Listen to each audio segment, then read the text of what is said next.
반갑습니다. 함께 공부하는 공간 PT박스입니다. 제 개인적인 사정으로 오랫동안 영상을 업로드 못하고 있었습니다. 오랜만에 인사드린 만큼 양질의 영상으로 찾아왔습니다. 이번에 이야기해 볼 것들은 우리가 척추 전방 전이증이라고 부르는 스폰딜로리시스입니다.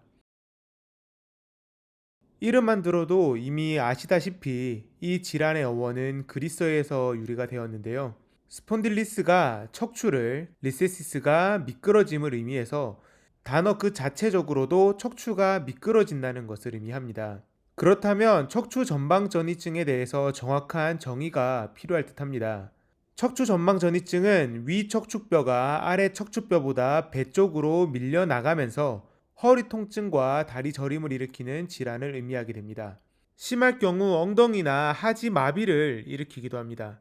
앞서 말씀드린 것과 같이 척추가 전방으로 밀리는 것은 1차적인 문제이지만 실제로는 그로 인해서 2차적인 문제로 생기는 증상들 때문에 병원으로 내원하고 저희를 만나게 됩니다. 그렇다면 우리는 2차적인 문제가 어떠한 양상을 띠는지 확인해 봐야겠습니다.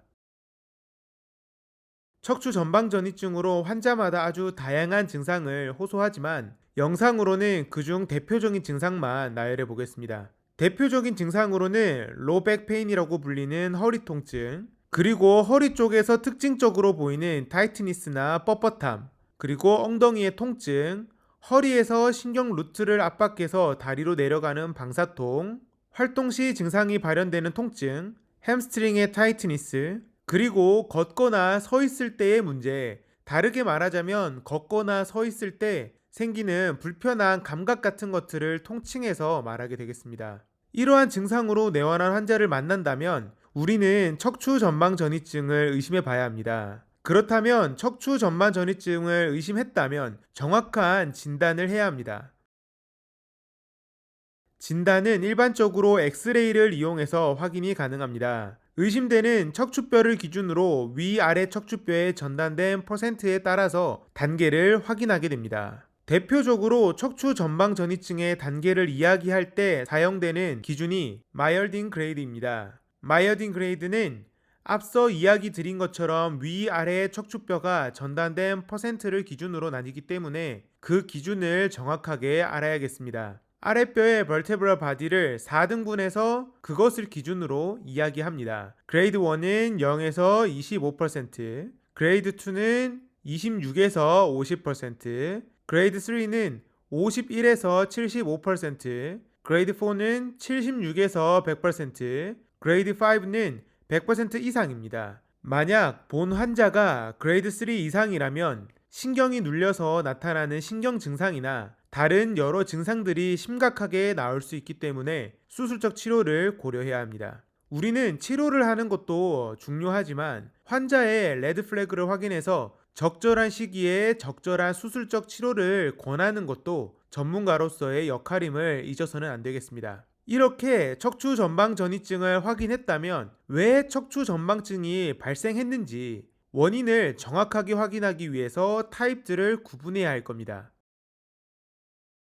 척추 전방 전이증은 크게 타입을 6가지로 나뉠 수 있습니다. 일단 우측 상단에 보면 정상적인 척추뼈의 정렬을 볼 수 있습니다. 이것을 기준으로 척추 전방 전이증의 양상들을 확인하면서 그 타입들을 구분해 보도록 하겠습니다. 모든 질환에서 타입을 구분하는 이유는 그 질환이 발생한 원인과 깊은 연관관계를 가지고 있습니다. 그렇기 때문에 더더욱 타입을 구분할 수 있어야 치료적 접근을 더 정확하게 할 수 있겠죠. 타입 1은 선천성 척추 정방 전이증입니다. 이 경우는 태어날 때부터 구조적인 결함이 있는 경우이기 때문에 심한 경우 수술적 치료가 바로 필요할 수도 있고, 만약 성인인 경우 척추 전방 전이증으로 인한 2차적인 문제들이 생길 가능성이 높기 때문에 증상에 대한 치료를 진행해야 됩니다. 타입 2는 협착성 척추 전방 전이증입니다. 협착성 척추 전방 전이증은 척추 분리증으로 인해 발생합니다. 척추 분리증에서는 척추뼈의 얇은 부분이 골절되거나 갈라지면서 척추뼈가 앞 뒤로 미끄러지게 되는 것입니다.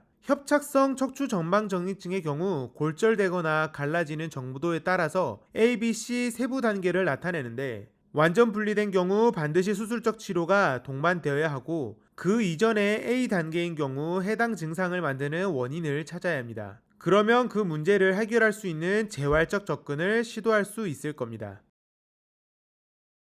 타입 3는 퇴행성 척추 전방 전이증입니다. 말 그대로 시간이 지남에 따라 척추뼈에 완충 작용을 하는 디스크가 건조해지고 얇아짐에 따라서 척추뼈가 본 자리에서 빠져나가는 타입입니다. 일반적인 퇴행성 질환들과 같이 갱년기가 지난 성인들에게서 나타나며 특히 여성들에게서 본 타입이 호발하게 됩니다. 타입 4는 외상성 척추 전방 전이증입니다. 부상이나 외상으로 인한 척추뼈가 제자리에서 미끄러지는 것들을 이야기하게 되는데 이 경우는 어떠한 이벤트로 인해서 발생하기 때문에 척추 전방 전이증과 같은 엑스레이를 확인할 수 있습니다. 하지만 이 경우는 일반적인 척추 전방 전이증과는 달리 갑작스러운 이벤트로 인해 발생한 만큼 다른 여러 가지 증상들을 동반합니다. 그렇기 때문에 사실 척추 전방 전이증을 치료하기에 앞서 환자가 가지고 있는 다른 문제들과 함께 치료적 접근을 해야 됩니다. 타입 5는 병적 척추 전방 전이증입니다. 이 경우 골다공증이나 암과 같은 또 다른 상태가 원인이기 때문에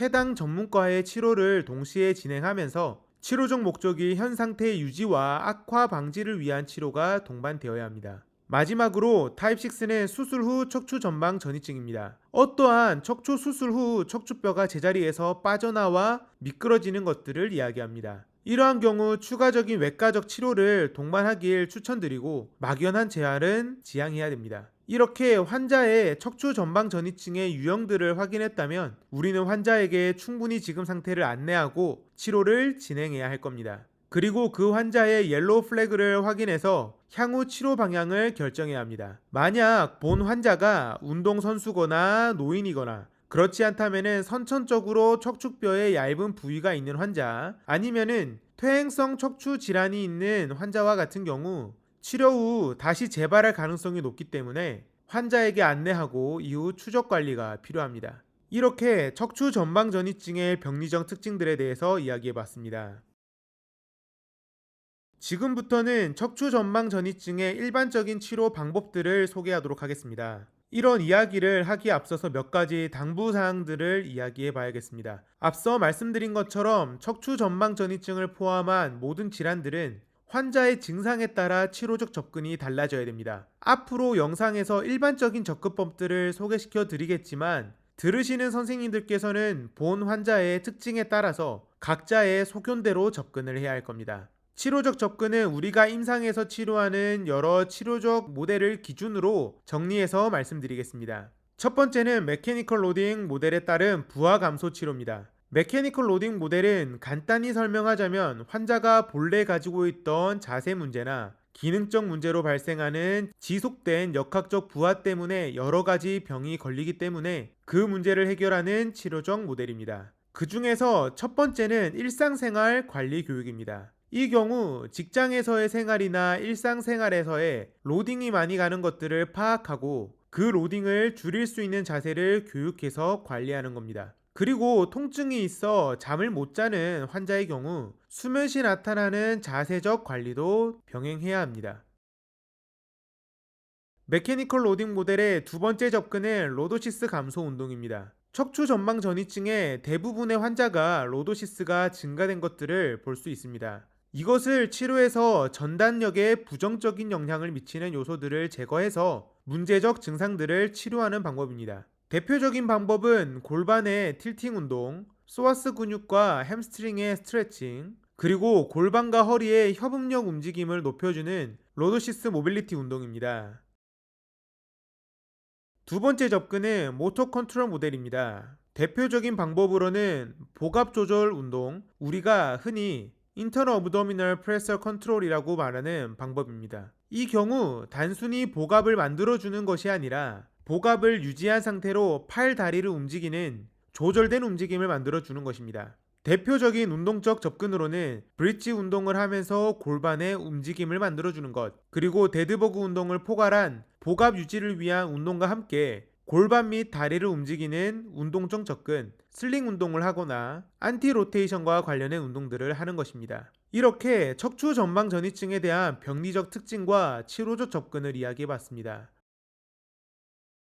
다시 한번 정리해 보겠습니다. 척추 전방 전이증은 위 척추뼈가 아래 척추뼈보다 배 쪽으로 밀려나가는 질환을 이야기합니다. 대표적인 증상으로는 허리 및 엉덩이의 통증, 근육의 뻣뻣함, 반사통, 활동 시 통증, 햄스트링 타이트니스, 그리고 서거나 걸을 때 불편한 느낌들이 있습니다. 척추 전방 전이증은 엑스레이를 통해서 진단을 하게 되는데 이때 사용하는 척도가 마이얼딘 그레이드입니다. 척추가 전단된 퍼센테이지에 따라서 구분하는데 그 기준은 아래 척추뼈 몸통을 4등분해서 이야기합니다. 25%까지 그레이드 1, 50%까지 그레이드 2, 75%까지 그레이드 3, 100%까지 그레이드 4, 100%를 지나간 전단은 그레이드 5라고 이야기합니다. 이때 그레이드 3 이상의 경우는 수술적 치료가 고려됩니다. 척추 전방 전이증의 유형은 크게 6가지로 나눌 수 있는데 선천성 척추 전방 전이증, 협착성 척추 전방 전이증,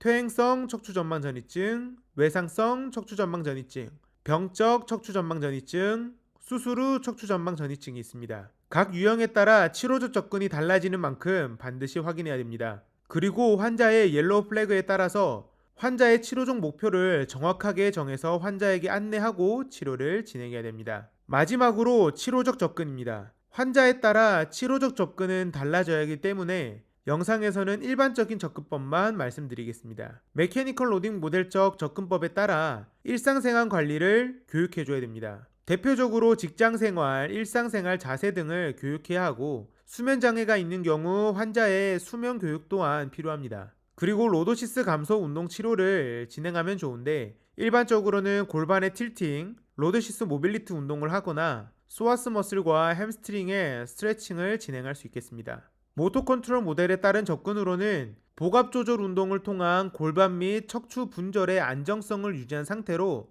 다리와 팔의 움직임을 만들어줄 수 있는 운동 치료를 진행해야 합니다. 오늘은 척추 전방 전이증에 대해서 이야기해봤습니다. 앞으로도 선생님들의 발전에 도움이 되도록 저희가 함께 노력하겠습니다. 이상 함께 공부하는 공간 PT박스였습니다.